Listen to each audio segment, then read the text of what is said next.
Welcome to Beyond Love, a space to meet desire. Aquí Aleida Heinz. Today, we welcome one of the most important conversations in the entire world of sexual intimacy.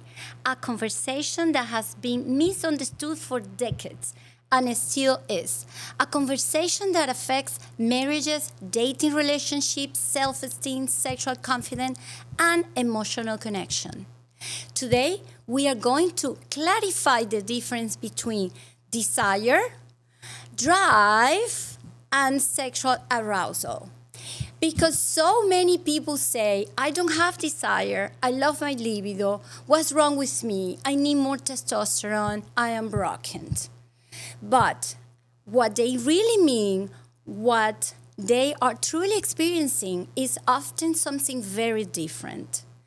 And we tend to confuse these concepts, so we suffer unnecessarily. So let's bring clarity, compassion, and truth to all of this. All your comments and questions, please, are very welcome. So, number one, what desire actually is and what is not. Desire is not a hormone. It's not a sensation down there. It's not being horny, searching for sex. Not a reaction to a stimulus.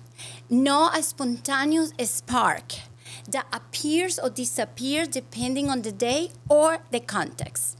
Desire is an inner movement of energy, a neuropsychological expansion, a sense of possibilities, curiosity, aliveness, which involve dopaminergic reward circuits, especially the VTA, directing mating energy toward one specific person. Yes, one specific person.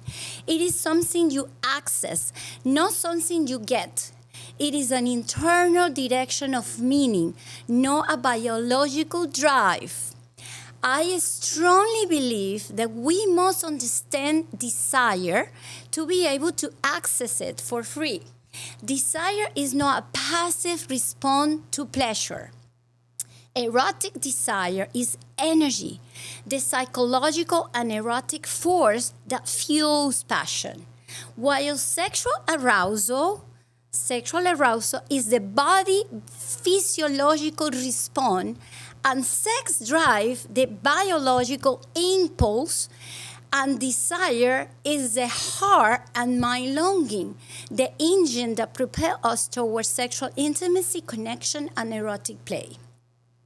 An energy that originates in the mind and is expressed through emotions, imagination, and the senses. So what many interpret as responsive desire is, physiological speaking, sexual arousal. The body waking up to pleasure or stimulation. Erotic desire, in my framework, is something very different. It's not a reaction, it's not a reflex, it's not something that must be triggered. Desire is an internal orientation, a movement of energy, a sense of wanting that can be quiet by stress, boring routine, or emotional overload, but is never merely a reactive to external cues. Emily Nagoski did an exceptional work illuminating how the body responds to context. My work adds that desire is not created by context. It becomes accessible when internal and external conditions allow it to emerge. Conditions do not create desire. They allow it to emerge. So desire is that part of you that says, I want to feel alive. I want to connect with you. Want to play. I want you. I want to move toward what awakes me. Desire requires inner space, imagination, presence, and emotional engagement, fantasy, and curiosity. The mental aspects of desire And when life becomes too full, too stressful, too rushed, desire doesn't die. It becomes inaccessible. Not broken, not gone, just quiet. Now, what sexual drive actually is? Okay, sexual drive, what a lot of people call libido, is completely different. Drive is biological. Yes, hormones here have a lot to do with this. It is governed by hormone, sleep, medication, stress, chronic illness, fatigue, and even diet. Drive goes on and off throughout our life, and this is normal. Low sex drive do not mean a failing relationship or lack of attraction or low desire. And that's exactly the confusion. Society brought them together as is the same, all together. That is why people try to fix low desire with hormones. Hormones increases sexual drive, not necessarily desire, since desire is a mental capacity. Sex drive and erotic desire are closely related, but they are not the same neuronal systems. Multiple lines of research show that what is often called sex drive is biologically and functionally different from erotic desire toward a particular person. Sex drive is about the body's strongest sexual need, a broad, not specific drive for sexual gratification, oriented to any suitable partner, pushing you to have sex. This is strongly mediated by sex hormones, testosterone, estrogen. So it is not about the heart and the mind longing toward a specific person. See the difference? Can you see this difference? Someone can have someone can have high drive, a sexual need, and low desire. This one, low desire, for instance. Okay, let me give you an example of this. High drive, low desire, or no desire. Dogs. My dog, for instance, Rocco, they get this strong urge to mounting something. Or you can see they don't have desire, they have sex drive. Or you can have a very low drive, no urge, no need for sex, and a strong erotic desire. The longing for erotic play to connect to someone especially, particular. Okay? Understanding that difference makes us free and responsible for working on our mental capacity to build desire toward our partners. Now, what sexual arousal is? Sexual arousal. Arousal is physiological. It is the body responding to something through lubrication, erections, warmth, swelling, heart rate, and so and so. This is a physical manifestation, a response to something internal or external. Arousal is influenced by anxiety, hormonal levels, trauma history, medications, fatigue, emotional tension, the right nervous system activation, accelerator or brake. Arousal is not a measure of attraction, not a measure of desire, and is not a measure of connection. It is simply the body capacity to respond. Nothing more, nothing less. You can have desire without being aroused. Yes, you can have arousal, you can be aroused without desire, and you can have sexual drive with either of that, just sexual drive, like my dog. Desire and arousal, okay, without them. This complexity is human. We are normal, we are humans.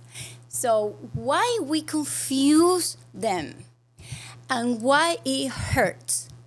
When you or your partner says, I don't have desire, what often happens is this. The body have low drive, maybe, very low drive. But desire is still inside of you. It's still inside, maybe dormant. Arousal isn't responding because of anxiety. The erotic self is buried under stress and preoccupations. Imagination hasn't been activated. Emotional connection hasn't been cultivated. And suddenly, the entire relationship becomes about sex. And everything is about sex. And the only problem, and the real problem, is sex. Either frequency or style. But probably and most likely the real issue may be exhaustion, pressure, disconnection, resentment, lack of play, and psychological overload, leading to dormant desire. So when we don't understand the difference between drive, arousal, and desire, we blame ourselves, our partners, our body, our hormones, our age, our society, our relationships. But the truth is much more simple. Most people are not lacking desire. They are lacking access to desire. Desire is still there. It's always there. Somewhere, but it's quiet. So how to improve each system? The drive, the arousal, and desire. Because together, they function perfectly. They are great. They are pure passion. But let's separate them. So drive, if you feel your drive is very low, focus on physical exercise, sleep, stress reduction, nourishment, movement, and especially hormonal health. Yes, go to a medical doctor. You need hormones. This is pure biology, okay? Number 2, arousal. If arousal is blocked, what it means? Problem having erections, lubrication, etc. Focus on anxiety, presence, slowing down, breath, trust, emotional safety, and hormones too. This is physiological and psychological. 3, desire. If desire feels quiet, low, focus on imagination, curiosity, inner space, playfulness, attention, and especially your erotic self, your erotic mind. This is existential, relational, and psychological. Each system is different and has its own language and has its own path. Each system has its own language. And when you don't know the language, you can finally, if you know the language, you can finally stop fighting to yourself and with your partner. Why this matter for long-term relationships? Long-term relationships do not struggle because of people stop loving each other. They struggle because they don't understand which system is speaking. What is going on with this?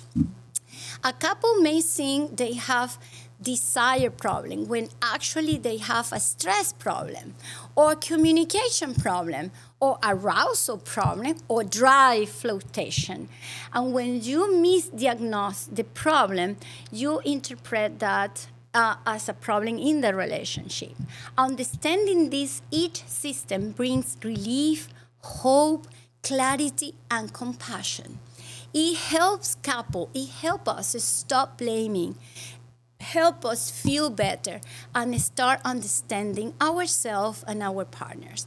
It helps us stop shaming ourselves so we can start reclaiming our erotic identity. Because desire, real desire, never disappears. And this is a wonderful news. It simply waits. It waits for the right internal conditions to rise again. So as we move into the new year, a new you, take a moment to reflect. What system is speaking inside of me right now? Is this about drive? Is this about arousal? Or is desire? what needs support, what needs space, what needs compassion. When you understand the difference between all of these, you finally have the power over your story. It is never too late. Aquí, Aleida Heinz, and this was Beyond Love. Please reach me through my website, aleidaheinz.com. I am here for you. Love sustains us, but desire keeps us alive. Stay tuned. Be with me.